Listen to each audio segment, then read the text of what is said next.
Taylor Swift has finally achieved what she's fought for over the past several years: full ownership of her master recordings. According to a source close to the situation, the sale of her original masters happened in spite of Scooter Braun, not because of him, marking a powerful turning point in her long and public battle over control of her music. The pop superstar now officially owns the rights to her first 6 albums, a major development after years of conflict that began in 2019 when Scooter Braun's company, Ithaca Holdings, acquired Big Machine Label Group. That purchase gave Braun ownership of Swift's master recordings, including albums like Fearless, Speak Now, and 1989, all released before she left the label. Swift was vocal about her disappointment at the time, saying she had no knowledge of the deal before it happened and calling it her worst-case scenario. She accused Braun of years of incessant manipulative bullying and expressed her anger that her life's work had changed hands without her input. Now, according to insiders, Swift has successfully negotiated the repurchase of those masters from the latest owners. The exact details of the transaction haven't been made public, but a source says the deal was finalized through a private sale and Swift emerged with full ownership.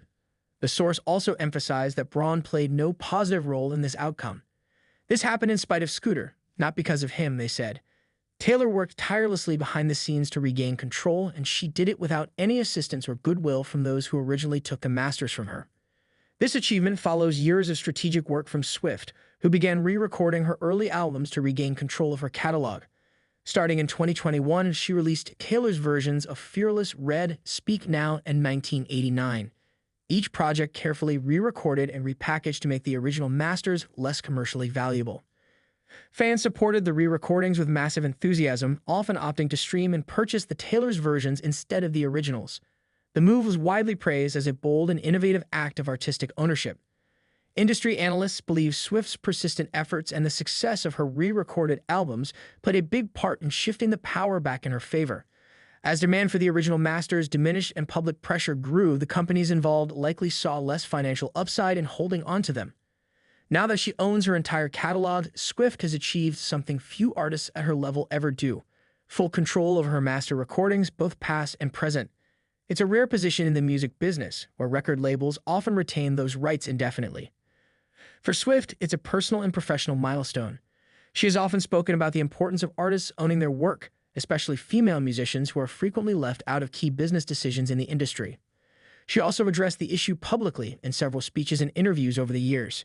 During her 2020 Billboard Woman of the Decade speech, Swift said, "The definition of toxic male privilege in our industry happened when Scooter Braun took ownership of my music. He never contacted me or gave me a fair opportunity to buy back my work. It was a deal done behind closed doors."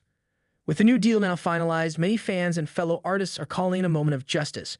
Swift has not yet made an official public statement, but speculation is growing that she may address the matter during her ongoing Eras tour or through a future album release. Meanwhile, Braun has remained mostly silent on the issue in recent months. He previously defended the acquisition, stating he acted within legal and ethical bounds. However, public sentiment largely sided with Swift, especially as she continued to succeed independently of her former label and management teams.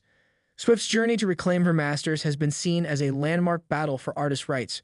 Her victory could inspire more artists to take control of their own work and challenge traditional music industry norms. Now, with her original recordings back under her ownership, Swift stands as one of the few artists to completely own the rights to their entire discography. The moment marks a new chapter for her, both creatively and commercially, and reinforces her legacy not only as a music icon, but as a businesswoman who refused to back down.